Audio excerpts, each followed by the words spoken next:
সর্বকালীন record. এইভাবে এত ভাড়া এর আগে কোনোদিনও সংসদে কে এড়িয়ে গিয়ে কেউ কোনোদিনও বাড়ায়নি। বৃদ্ধি পেয়েছে পণ্য মাসুলের। আজকে পণ্য মাসুল বেড়েছে 6.5% হারে। পণ্য মাসুল বাড়লে কি হবে?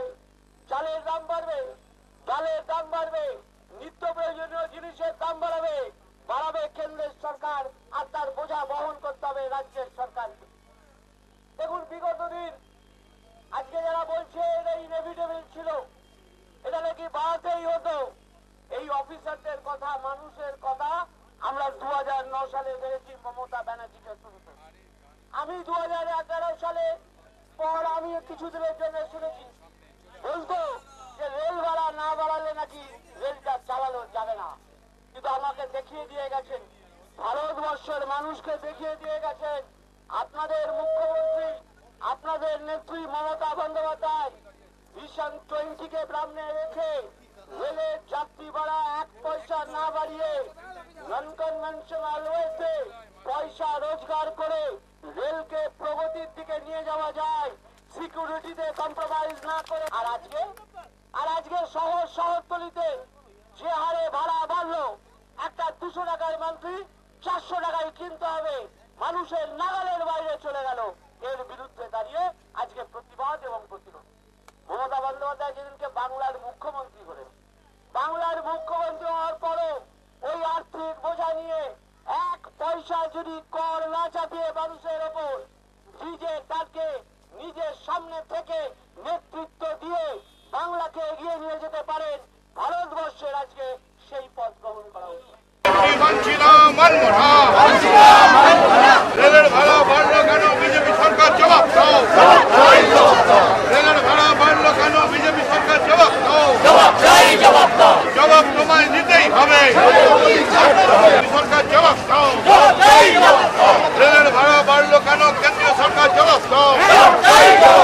জবাব তোমায় দিতেই হবে।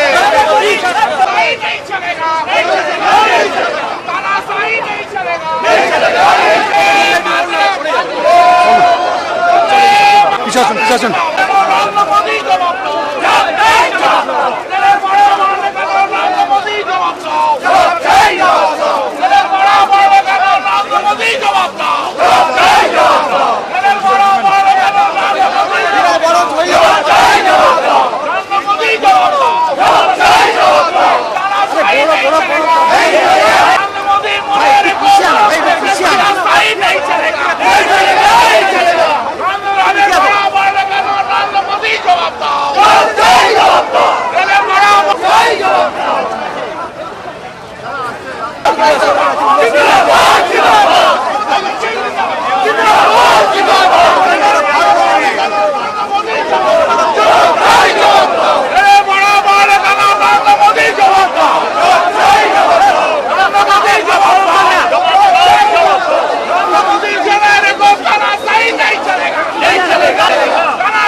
প্রতিবাদ জানাবো।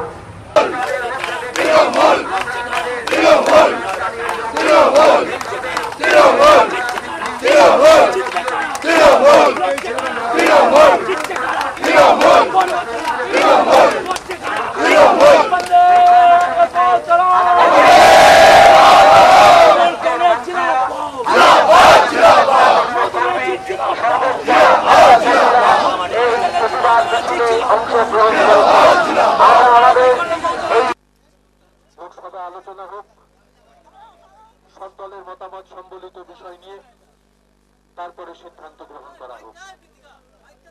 আমরা বলেছিলাম গঠনমূলক মানুষের হয়ে কাজ করলে নতুন সরকারকে আমরা বাধা সৃষ্টি করব না, কিন্তু কোন সিদ্ধান্ত যদি জনবিরোধী হয় তাহলে সেখানে তৃণমূল কংগ্রেস কখনোই মুখ বুজে থাকবে না, রাস্তায় নামবে, আন্দোলন করবে, লোকসভায় আন্দোলন করবে, অংশগ্রহণ করবে এবং আমরা দেখিয়ে দেব ভারতবর্ষে প্রকৃত বিরোধী দল হয়েও সংসদীয় গণতান্ত্রিক প্রক্রিয়ায় সাধারণ মানুষের হয়ে কি করে কাজ করা যায়।